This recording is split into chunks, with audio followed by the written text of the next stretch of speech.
So Vivian, how did the village get started? We had a little event, and from that little event sprang the historic Gold Hill and Mines Foundation. Okay. And within that group, there was so much talk about preservation and bringing back what would or could have been or was Gold Hill. And that just triggered something in Darius Hedrick's mind about, okay, there's 2 old buildings, we need to preserve those. My grandfather bought this house and the Monty store from the Monty family in 1907. Okay. And so my dad was born 1917, Right. and so it was time to clean it up. And this was around right before Hugo. The next step was to decide what to do with the Monty store, which is located So the Monty store just right here, behind us here. which that of course is a shop now that people visit often. That And is. they love, so it was. So are you telling me 20 years ago it didn't look like what it looks like now? You're right about that. Right. It was a mess. As a matter of fact, I thought about pushing it down, which would have been a horrible mistake on my part. I had scheduled a 450 John Deere loader to come and push it in a big pile. And it rained us out that Saturday. And by the following Saturday, I had changed my mind. So this was before Darius had been bitten by the preservation bug. That is correct. We, decided to save the building. And if I had not done that, Carl, nothing else would have taken place here as far as preservation and restoration of these old buildings. Right. One thing that happened that's significant in this whole thing, we walked out of the front of the church and a friend of mine looked up through the village here, what is now the village, and said, "Look at that." And I looked up there and I thought, well, that's a town, that's a little town, that's a little village waiting to Come bloom. alive. Yeah, Right. yeah. So, and it first one thing and then another. So here we go with the Montgomery store.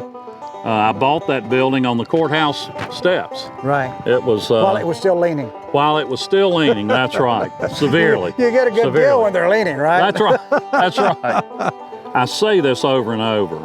When you walk through the village here in Gold Hill, you're walking on old ground.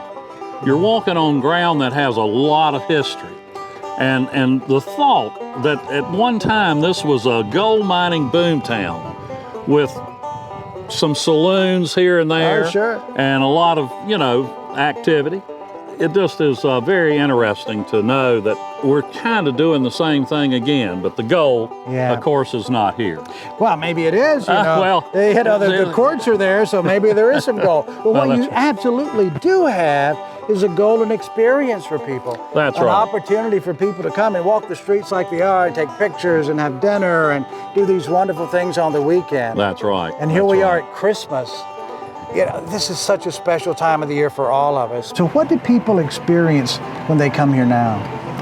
When they come here now, they get to see these old buildings, 2 of them original from 1840, but then they get to see the Some hay rides. I love the hay ride. They get to see a lot of stuff going on. And then we have a nice hay ride in the parade. Hi. They get to see that. I love the hayride parades. They're wonderful. Isn't that what's charming about historic Gold Hill, though?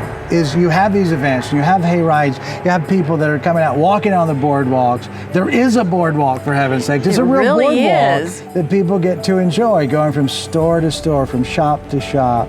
That kind of place. Yeah, it it's is the kind that of place that you want to come to and just do nothing.